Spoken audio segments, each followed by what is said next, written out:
Bapa di surga, dikuduskan namamu, datang kerajaanmu, jadi kehendak-mu. Berkati firman-Mu, berkati kami semua. Lawat kami secara pribadi dan nama Yesus dimuliakan. Kerajaan-Mu datang, kehendak-Mu jadi. Berkati firman-Mu, berkati kami semua. Di dalam nama Yesus. Yang percaya katakan amin. Shalom. Saudara yang kasih dalam Tuhan, yang Tuhan kehendaki dalam hidup kita adalah kita percaya, taat, dan setia.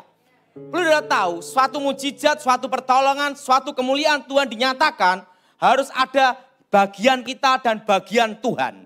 Bagian kita adalah percaya, taat, setia. Suatu ketaatan itu tidak bertanya dan tidak membantah, tetapi melakukan. Amin. Nah, bagian Tuhan adalah bertanggung jawab atas perintahnya.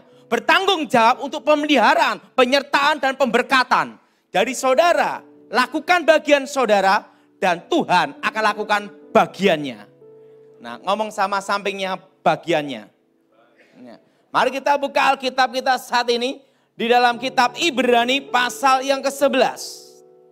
Kitab Ibrani pasal yang ke-11 ayat pertama sampai dengan ketiga. Kitab Ibrani pasal yang ke-11 ayat pertama sampai dengan ketiga. Iman adalah dasar dari segala sesuatu yang kita harapkan dan bukti dari segala sesuatu yang tidak kita lihat. Sebab oleh imanlah telah diberikan kesaksian kepada nenek moyang kita. Karena iman kita mengerti bahwa alam semesta telah dijadikan oleh firman Tuhan. Sehingga apa yang kita lihat telah terjadi dari apa yang tidak dapat kita lihat. Amin. Saudara, kita orang Kristen tidak boleh menjadi orang Kristen katanya. Tapi kita harus menjadi orang Kristen yang mengalami perjumpaan dengan Tuhan. Amin. Mengalami apa saudara? Perjumpaan dengan Tuhan dan pengalaman pribadi dengan Tuhan. Ingat, pengalaman pribadi bukan jaminan 100% kebenaran. Tetapi pengalaman pribadi dengan Tuhan adalah mendukung firman Tuhan. Amin. Bahwa Tuhan itu ada. Satu kali saudara, saya sering ditanya, kenapa saya tidak pakai namanya air, kenapa saya tidak pakai namanya garam. Itu ada sejarahnya semua. Di dalam hidup saya tidak mau orang berdebat gara-gara air, orang ribut gara-gara garam. Itu intinya adalah. Nah, tetapi saya mengalami bagaimana harus melayani dengan benar. Dan supaya tidak menjadi bahan perdebatan dan bahan keributan. Kita hidup ini adalah supaya kita damai. Betul? Untuk cari damai aja susah, apalagi cari ribut. Betul? Betul? Betul? Maka dalam hidup ini lebih baik jangan jadi batu sandungan. Makanya apa yang di Alkitab lakukan. Di luar itu jangan dilakukan. Nah, suatu kali, makanya saya beritahu pada saudara, bagian kita adalah taat dan lakukan. Bagian Tuhan adalah bertanggung jawab. Suatu kali saudara, saya mendapat firman Tuhan. Ini tentang minyak urapan. Bagaimana kerjanya minyak urapan sebenarnya. Suatu kali saya didapat perintah Tuhan. Dan perintahnya itu aneh. Tuhan bicara sama saya, pergi. Kamu ke Kalimantan Barat. Karena disitulah aku akan melatih engkau berperang. Wow, saya bingung. Saya ada di Solo dan seumur hidup waktu itu belum tahu yang namanya Kalimantan itu kayak apa. Dan waktu itu saya masih ingat ikan arwana itu masih jadi ikan goreng. Nah itu tahun 93-94. Nah apa yang terjadi? Saya baca dalam kitab Yakobus tentang mengoleskan minyak dalam nama Tuhan Yesus. Nah saya tuh sekolah Alkitab. Sejak saya sekolah saya tuh tidak mau berdebat dan tidak mau ribut. Kenapa saudara? Ingat kita hidup untuk menjadi berkat. Nah dan dalam hidup ini saudara harus percaya bahwa dirimu dipakai Tuhan. Nah, jangan tergantung sama siapapun. Engkau harus percaya dirimu dipakai Tuhan menjadi berkat dan saluran berkat. Dan apa yang terjadi? Waktu itu Tuhan, saya suruh berangkat. Waktu itu saya masih ingat, saya dikasih mama saya uang 100.000 rupiah. Setelah itu tiket pulang pergi. Naik kapal, namanya kapal Binaya. saya masuk kapal barang. Saya masih ingat itu, kerbau, sapi, ayam, setelah itu mentok, bebek, jadi satu tidur dengan saya. Nah, waktu mereka beol semua, saya menikmati beolnya. Wes, sudah ubek-ubek situ. Nah, sampai Kalimantan Barat, sampai Pontianak, Tuhan beritahu saya, engkau melangkah lagi, jalan lagi. Makanya, bagian kita adalah taat dan setia. Bagian Tuhan adalah bertanggung jawab. Amin. Nah, apa yang terjadi? Saya sampai Singkawang. Setelah Singkawang, wah, waktu itu saudara, terjadi kerusuhan Sanggoledo. Terjadi perang antara Dayak dan Madura. Nah, tapi Tuhan nyuruh saya suruh masuk ke pedalaman kondisi perang. Gimana saudara? Nah, ingat, tugas kita adalah taat setia. Tugas Tuhan adalah bertanggung jawab, memelihara dan menjaga. Amin.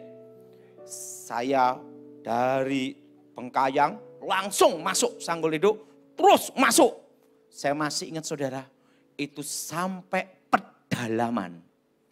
Dan pada waktu di kapal, nah ini ada cerita tentang uang 100.000. Tiba-tiba ada pendeta, karena kena benturan-benturan, bak, kepalanya bocor. Tiba-tiba Tuhan perintahkan saya, kasih uangmu semua sama dia. Bingung enggak saudara? 100.000 doang. Saya ngomong sama Tuhan, Tuhan pendeta ini 50.000, saya 50.000. Kamu baik hati kan? Tapi Tuhan ngomong, tidak. Aduh, gini aja Tuhan, 75.000 dia, saya 25.000. Tuhan berbicara, tidak. Sekarang terakhir Tuhan, saya 10.000 rupiah, dia 90.000. Dalam hati saya, nanti makan di sana makan apa? Kan gitu dah. Tetapi karena itu perintah Tuhan, saya lakukan. Walaupun tidak masuk akal. Ingat, bagian kita adalah taat dan setia. Bagian Tuhan adalah bertanggung jawab. Tuhan ngomong, baiklah. Uang 90.000 saya kasihkan pendetanya. Pak pendeta, ini berkat dari Tuhan untuk Bapak. Pendeta ngomong, haleluya. Saya halelupa. Kenapa? Mikir, nanti di sana makan apa? Kan itu dah. Nah, uang 10.000 saya pegang. Saya masuk pedalaman. Tapi ada tiket pulang pergi kapal udah ada. Nah, waktu itu saudara, sampai di sana. Waduh, makanya kalau Tuhan yang nyuruh kita, lakukan. Tiba-tiba saya diingatkan ayat, oleskan minyak dulu. Jadi ingat, Tuhan mendidik supaya kita ini mengalami. Apa saudara? Bukan dari katanya orang, tapi kita mengalami.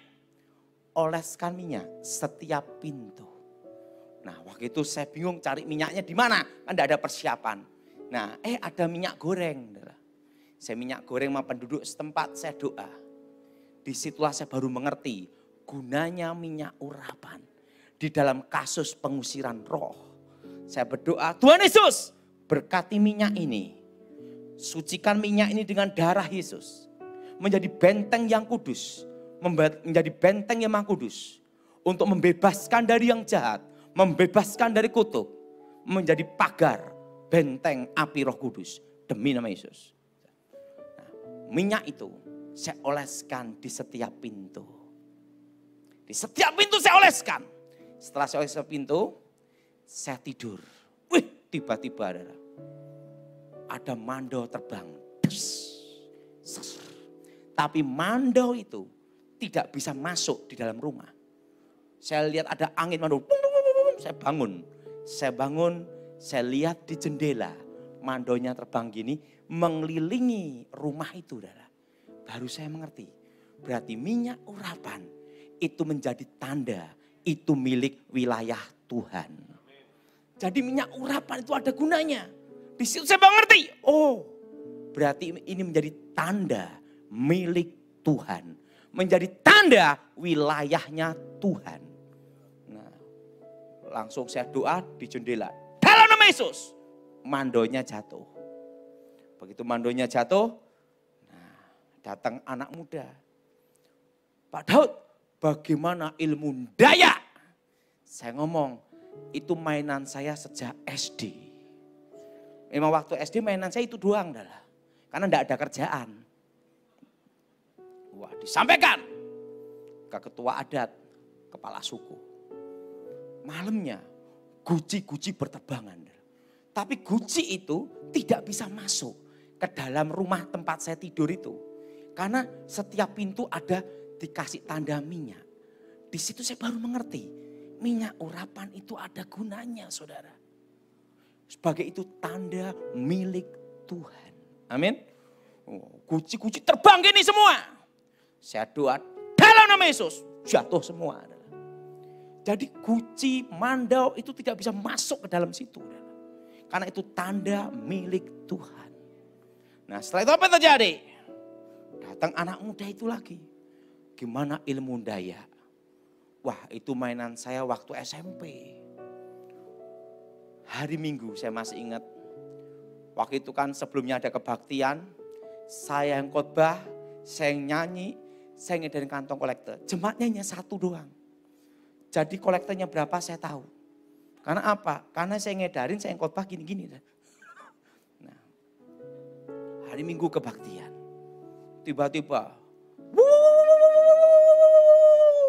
pakai tombak, pakai panah, pakai mandau. Saya pikir mereka mau kebaktian. Nggak taunya mereka mau perang. Mangkok merah berjalan. Wah, itu ada di daerah pedalaman. Saya masih ingat. Apa yang terjadi?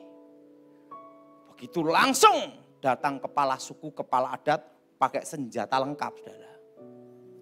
Dia tatap saya tatap dia. Dalam hati saya, udah uang bokek, ditantang bertarung. Nah, you jual, saya beli, gitu lah. Tatap-tatapan gini. Waktu tatap-tatapan, saya doa dalam nama Yesus. Saya waktu itu dibekali cara doa. Darah Yesus hancurkan kutub. Darah Yesus hancurkan mantra. Darah Yesus bentengi. Itu saya diajar Pak Stefanus Pinky. Kenapa? Karena saya doa Bapak kami tidak apal-apal. Karena doa Bapak kami, gimana caranya doa ini waktunya cepat. Udah kamu ngomong darah Yesus saja gitu. Nah waktu saya ngomong darah Yesus. Tatap-tatapan. Muka dengan muka.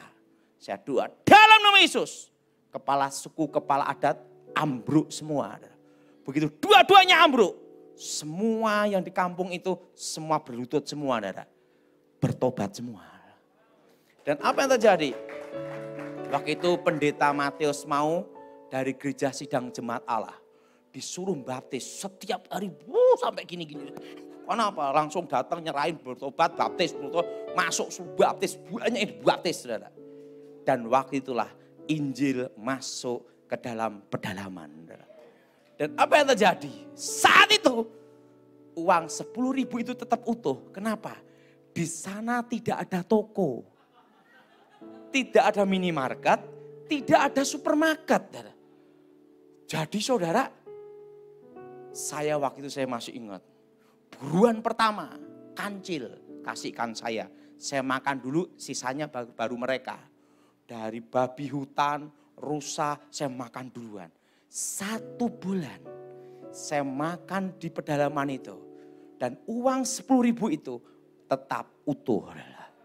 Artinya apa? Kalau Tuhan yang perintah, Dia yang bertanggung jawab. Kalau Tuhan yang perintah, Dia yang akan pelihara. Dan apa yang terjadi? Sebulan saya kembali ke sekolah Alkitab. Dan 10.000 itu saya serahkan ke mama saya utuh, saudara.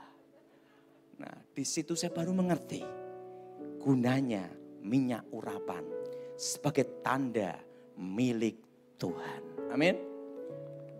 Maka dari sejak itulah saya mengerti tentang minyak urapan. Jadi kalau ada doa pengusiran setan, ingat saudara tidak boleh tergantung pendeta atau hamba Tuhan. Engkau harus percaya dirimu dipakai Tuhan. Untuk menjadi berkat, menjadi alat dan sumbernya adalah Tuhan. Dan hidup menjadi berkat. Jadi saudara, jangan engkau tergantung sama orang. Kau mempercayakan hidupmu pada Tuhan. Dan percaya dirimu dipakai Tuhan. Angkat tanganmu, katakan, aku percaya hidupku dipakai Tuhan. Nah, dan apa yang terjadi? Makanya dalam doa pengusiran setan, setelah di doa setannya keluar di rumah-rumah angker. Setannya keluar, di situ saya kasih minyak urapan. Karena pengalaman waktu di pedalaman itulah menjadi tanda itu milik Tuhan. Jadi itu gunanya minyak urapan. Kenapa saya tidak pakai air dan tidak pakai garam?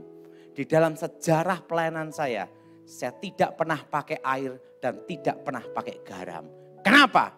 Karena saya tidak mau bikin ribut dan berdebat. Karena tidak ada orang bertobat karena ribut dan berdebat. Justru karena berdebat orang berkelahi. Betul? Dan kehilangan damai sejahtera. Amin. Amin. Makanya saya ditanya, Pak kalau pakai garam boleh enggak? Saya enggak membantah, juga enggak menjawab. Diam. Kenapa? Karena saya mau menghindari semua pertengkaran dan keributan. Pertama, minyak urapan. Itu adalah tanda itu milik Tuhan. Nah disitulah suatu kali di asrama. Kan Alkitab berkata kalau ada saudaramu yang sakit, hendaklah penatua mengelesi minyak dalam nama Tuhan. Suatu kali di asrama wanita, ada yang jatuh sakit, demam panas, ada manifestasi kerasukan. Asrama sekolah Alkitab. Nah saya suruh masuk ke asrama perempuan, tidak boleh. Karena ada wilayahnya. Laki sendiri, perempuan sendiri. Yang laki tidak boleh masuk asrama perempuan. Lah gimana caranya? Ayat itu mengingatkan saya. Mengoleskan minyak di dalam nama Tuhan. Nah langsung saya minta minyak, saya doakan. Darah Yesus sucikan minyak ini. Menjadi minyak yang kudus. Menjadi benteng yang kudus. Dan menjadi alat yang kudus. Untuk mengusir setan. Menyembuhkan orang sakit. Di dalam nama Yesus. Kekuatan Elohim, kuasa Elohim bekerja di demi nama Yesus. Amin. Setelah itu, saya titip ke orang. Kasihkan oleh si minyak itu. Dalam nama Yesus, langsung setannya keluar. Nah, di situ saya baru mengerti. Minyak urapan. Pengalaman dengan Tuhan, itu mendukung kebenaran. Tetapi ingat, pengalaman 100% tidak menjamin kebenaran. Ingat tidak? Hanya mendukung. Nah itu tentang minyak urapan. Nah saudara, bagian Tuhan adalah bertanggung jawab dan memelihara. Waktu sekolah Alkitab kelas 1 mau naik kelas 2. Waktu Tuhan bicara pada saya jelas sekali. Dan waktu itu saya diketawain banyak orang. Waktu Tuhan bicara pada saya waktu itu berkata gini.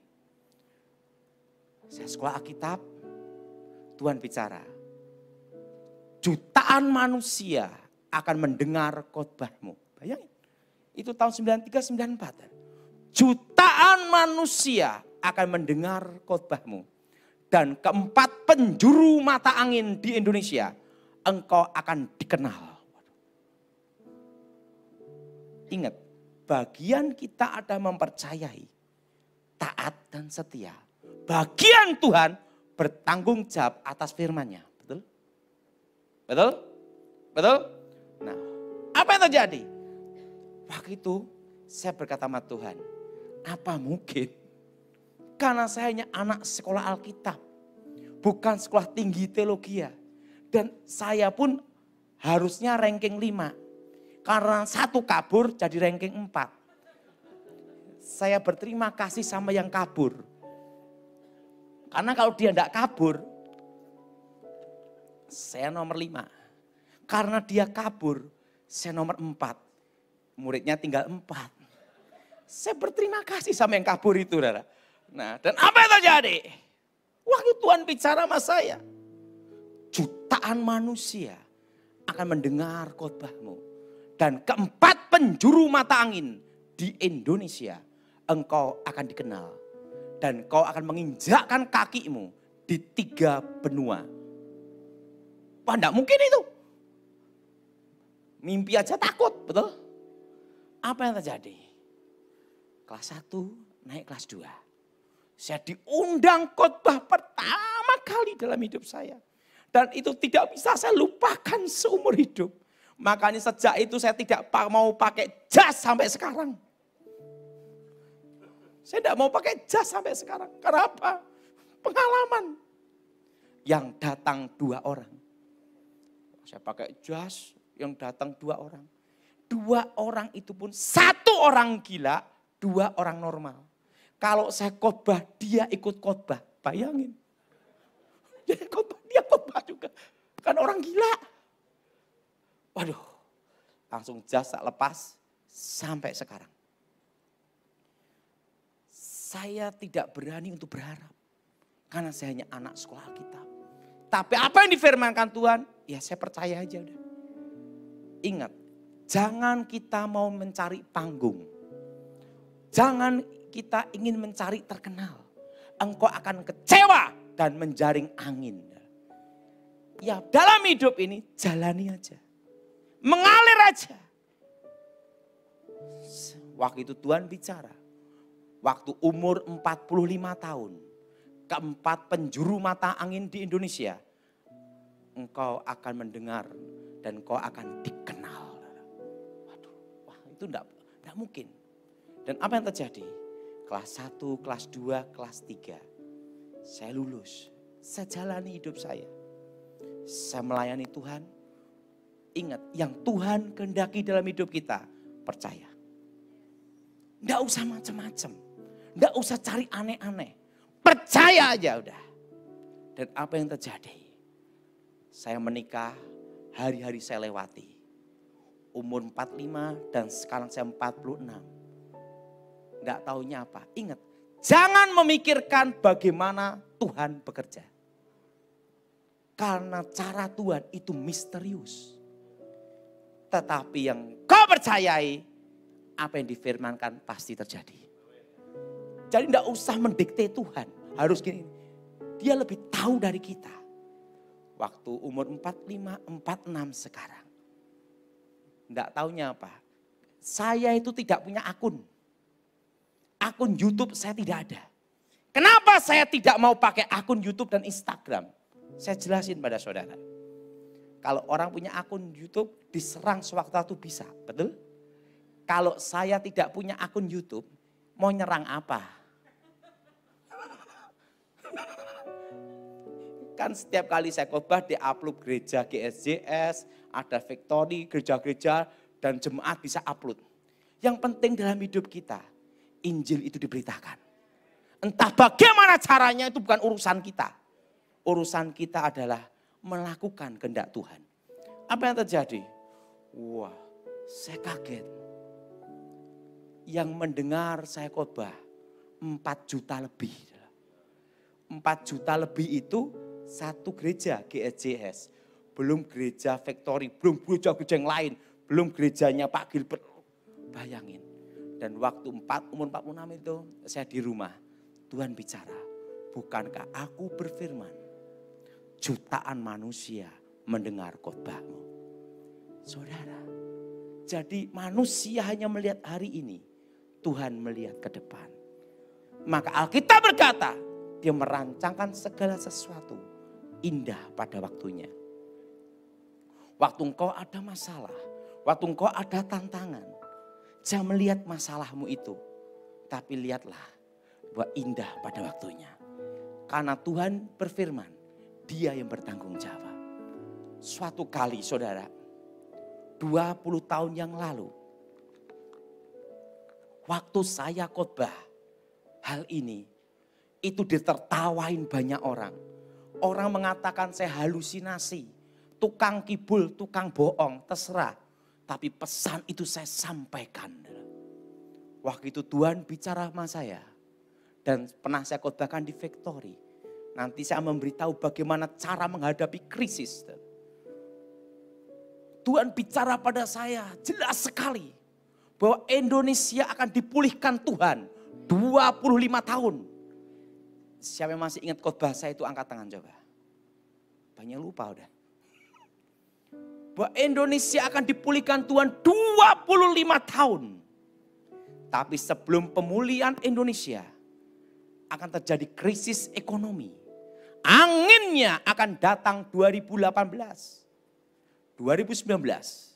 Dan badainya akan datang tahun 2020. Dan bulan 6, bulan Juli, bulan 6, bulan 7 akan stagnat ekonomi seluruh Indonesia.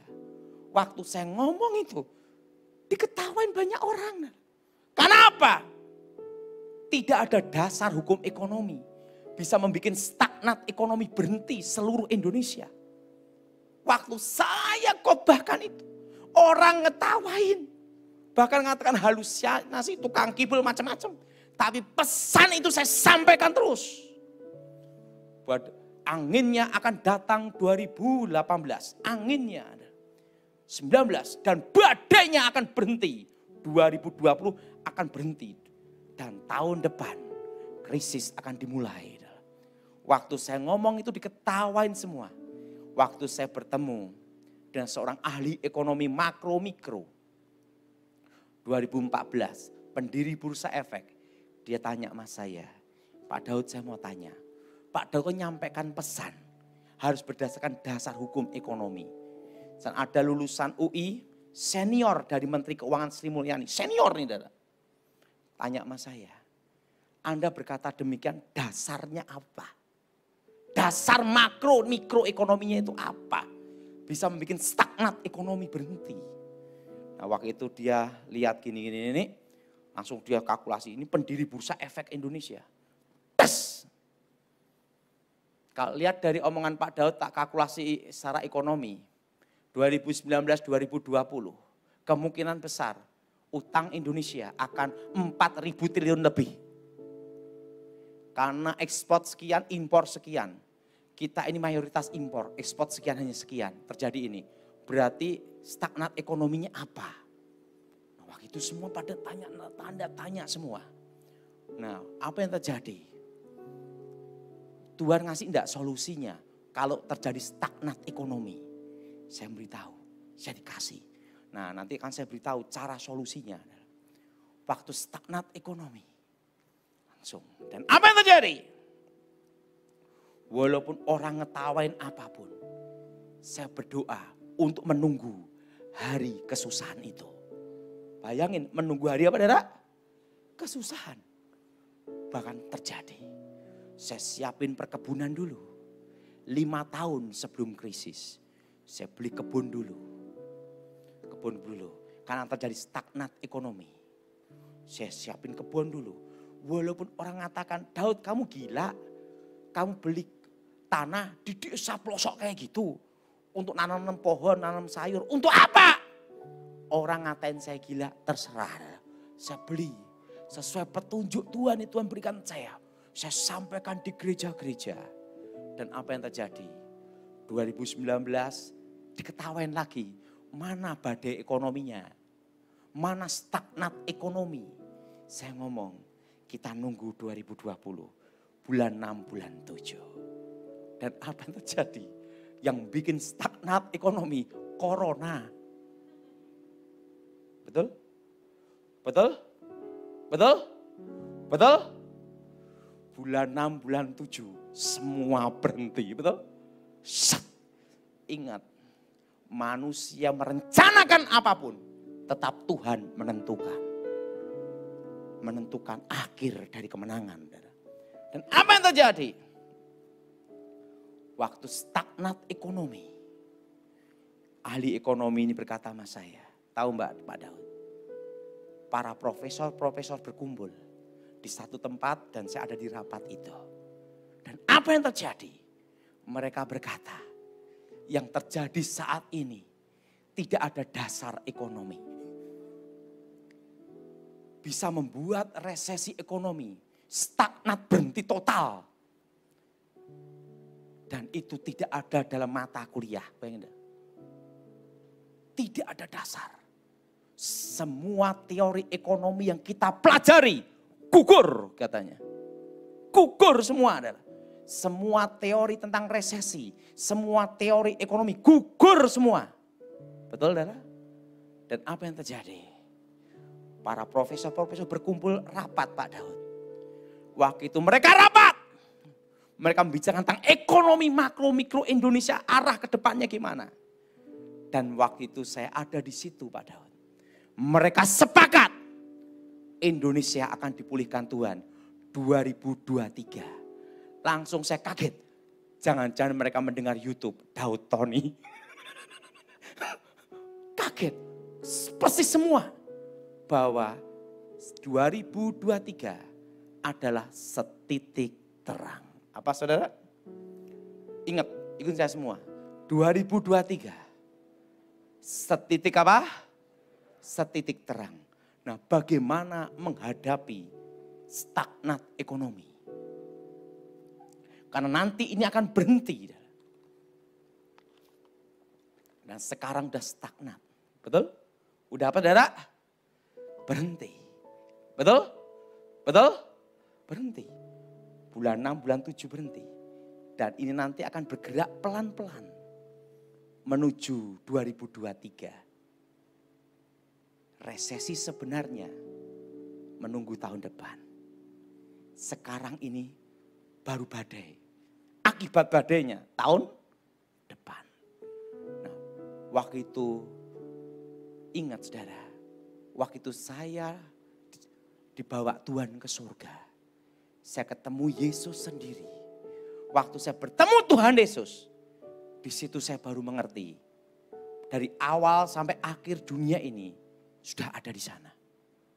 Waktu Tuhan bicara sama saya, akulah Alfa, akulah Omega.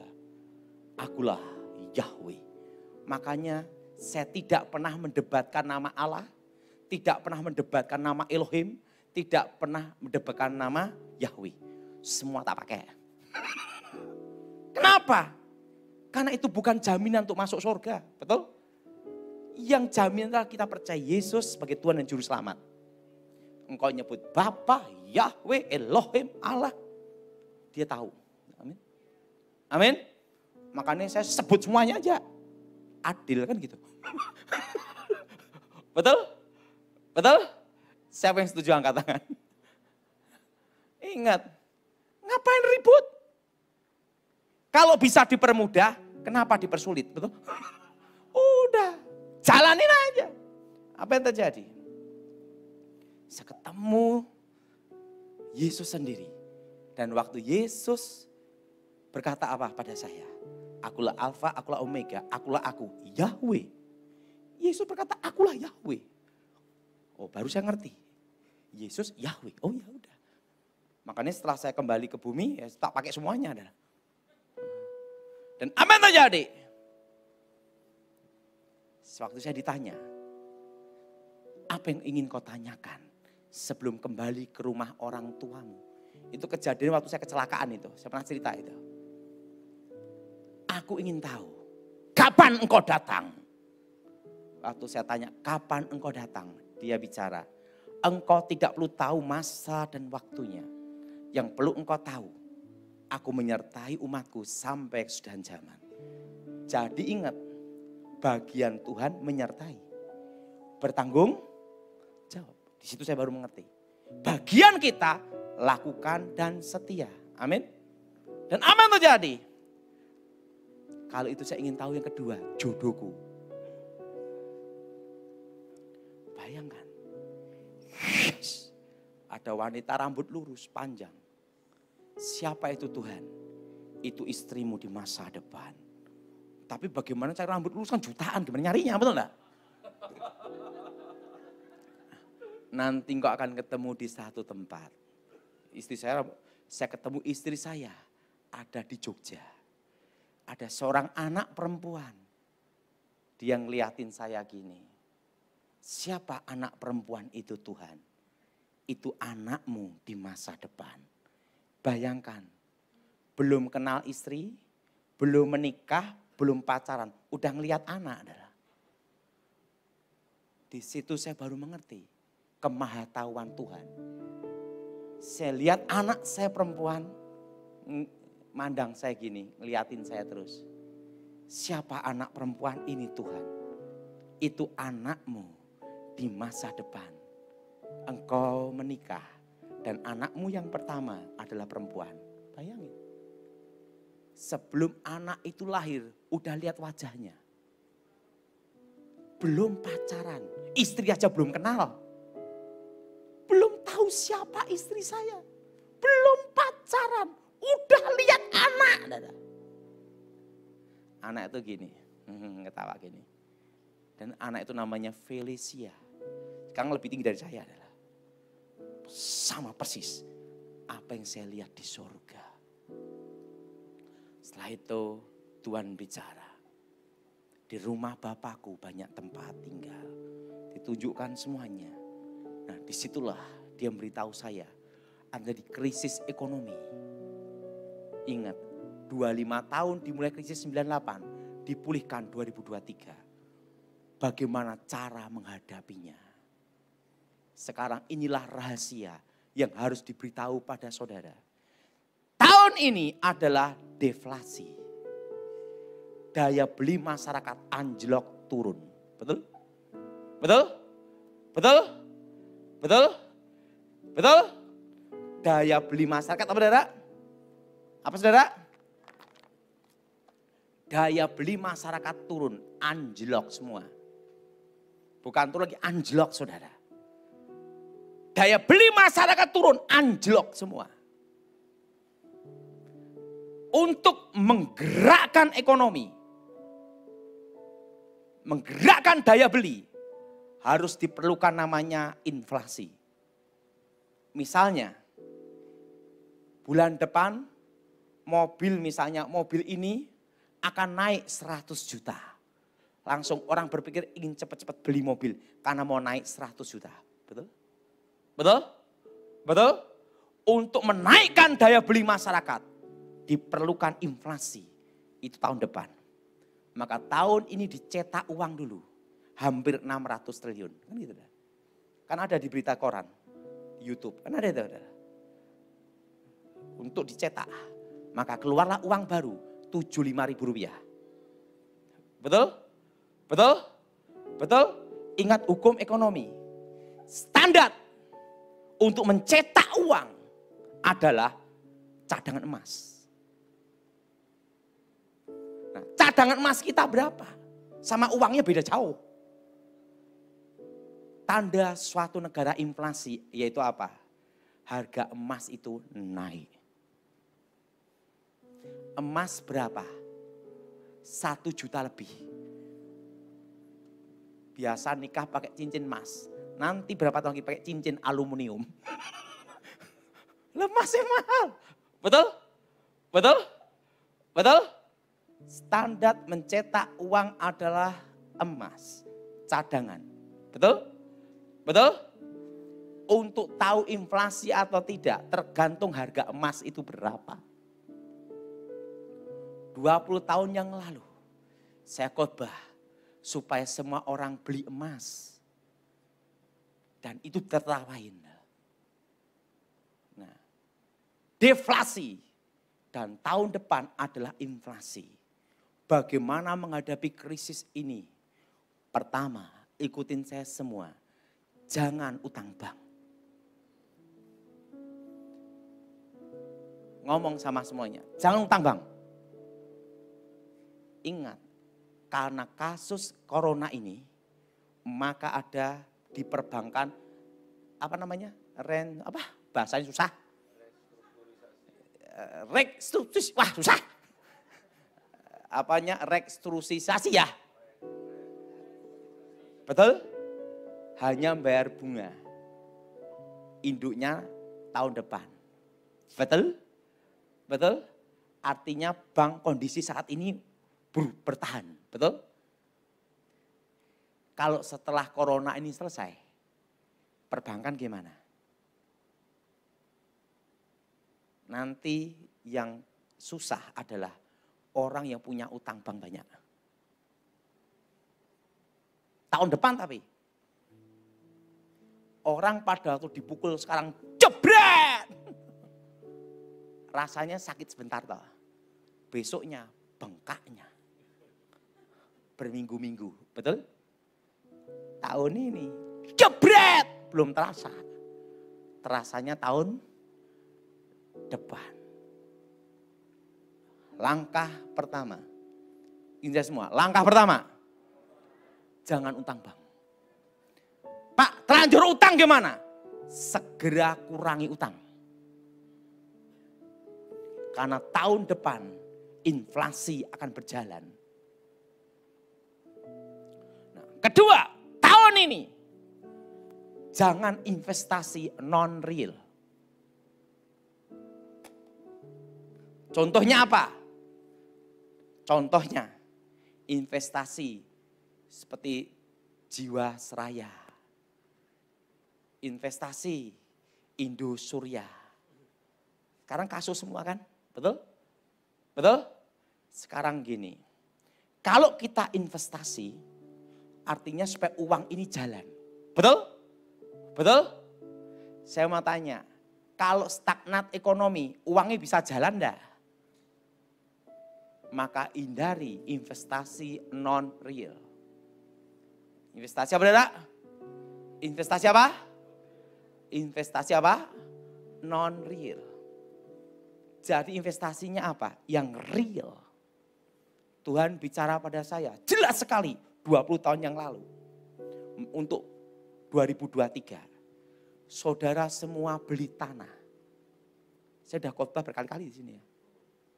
Saudara semua beli tanah. Pinggir jalan. 2 mobil lewat. Pinggir kota. Di bawah 1 juta. Pokoknya yang dilewati pintu tol. Pulau Jawa. Ingat jelas. Ngomong Pulau Jawa. Pulau apa Dara? Pulau Jawa. Kenapa? Ingat. Alpukat harganya berapa? Sekilo 40.000 sampai 50.000. Alpukat. Betul? Betul? Nah, berarti kalau tanah 1 meter harga 100.000 itu kan susah. Kenapa? Alpukat 2 kilo. Betul? Standarnya alpukat sekarang. Artinya apa? Uang sudah tidak berharga seperti dulu. Ini tanda inflasi. Jelas saudara? Tahun ini waktunya saudara beli tanah. Udah belikan tanah. Kenapa belikan tanah? Nilai mata uang bertahap turun. Jelas? Jelas?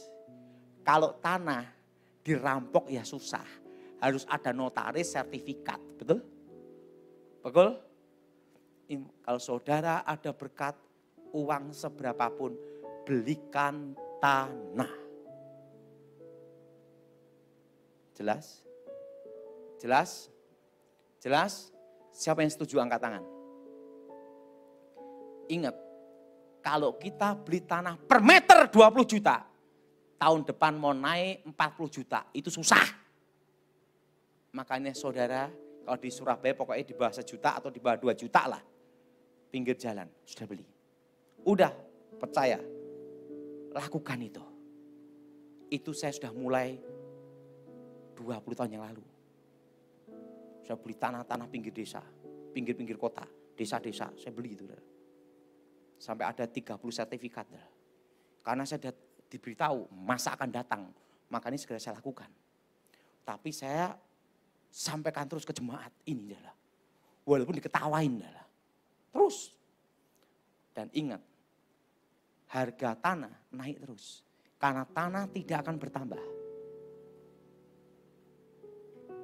Betul? Betul? Dan ingat, jangan apartemen. Dan semua hak milik. Katakan semua hak milik. Kenapa hak milik? Karena Tuhan memberitahu masa akan datang. Bahwa hak GB nanti akan ada perubahan. Di kemudian hari. Di masa depan. HGB akan ada saudara perubahan untuk membatasi kepemilikan tanah. Tuhan beritahu saya harus hak milik. Ngomong semua hak milik. Ingat jangan HGB. Sudah beli tanah hak milik semua. Jangan HGB. Karena di masa depan akan terjadi perubahan. Membatasi kepemilikan tanah. Itu Tuhan beritahu saya jauh ke depan. Ingat, manusia hanya melihat hari ini.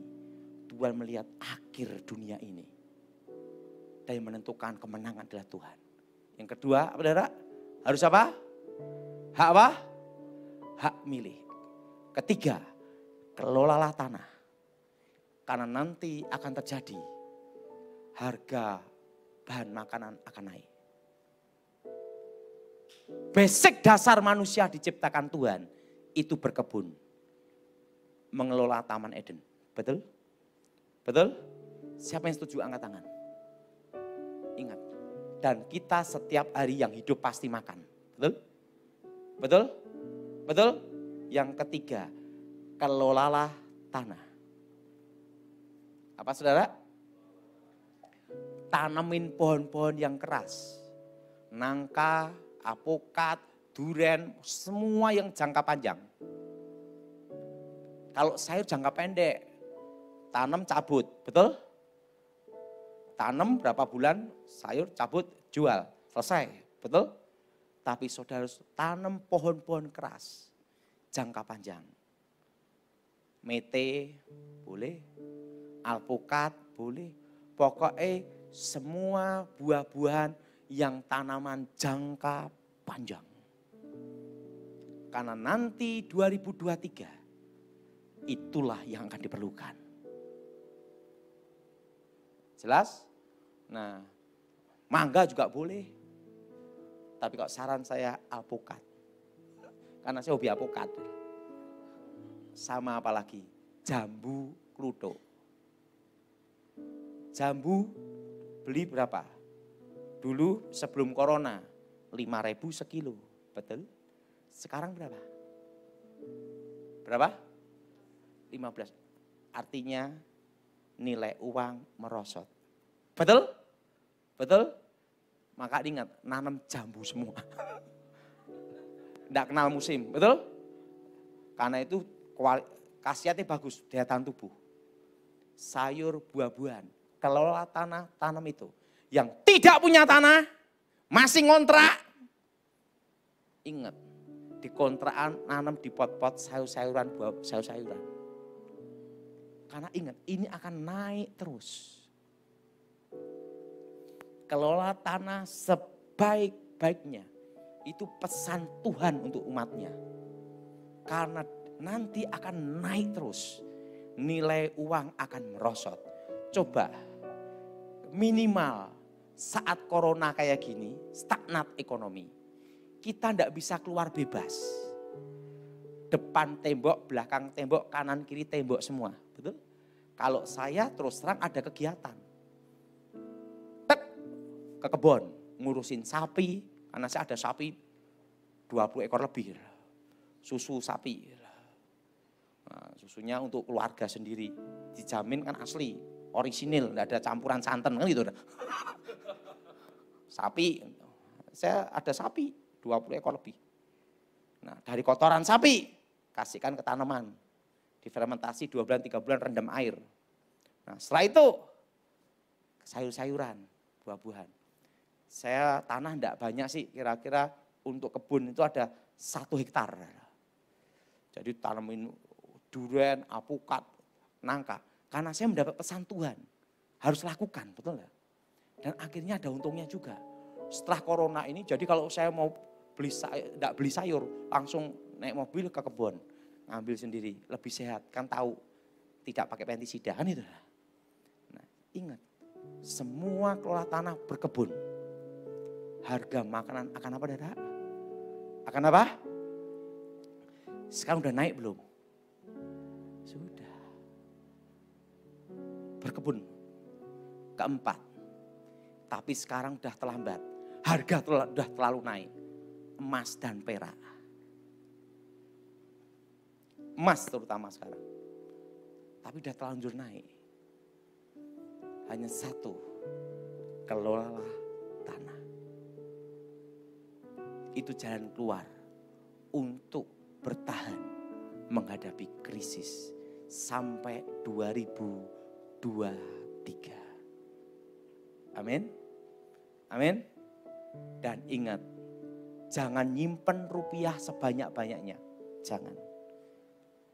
Secukupnya aja sampai 2023. Yang punya duit banyak. Kalau yang pas-pasan ya mau enggak mau ya bertahan aja. Nikmati. Karena Tuhan bicara pada saya waktu di surga. Bahwa aku akan memelihara umatku di tengah-tengah kesusahan. Tuhan berjanji pada saya. Dan untuk umatnya. Bahwa aku akan memelihara umatku di tengah-tengah kesusahan. Tapi pesan itu harus dilakukan. Kelolalah tanah. Dan pesan Tuhan berkata, jangan utang bank. Bila perlu terlanjur utang, kurangi utangnya dengan setoran. Ngerti tidak? Jelas? Jelas? Karena tahun depan akan terjadi inflasi. Jelas saudara? Dan ingat, sekarang badainya, tahun depan akibat badai. Jelas saudara? Tahun ini apa saudara? Badainya. Tahun depan akibat badai.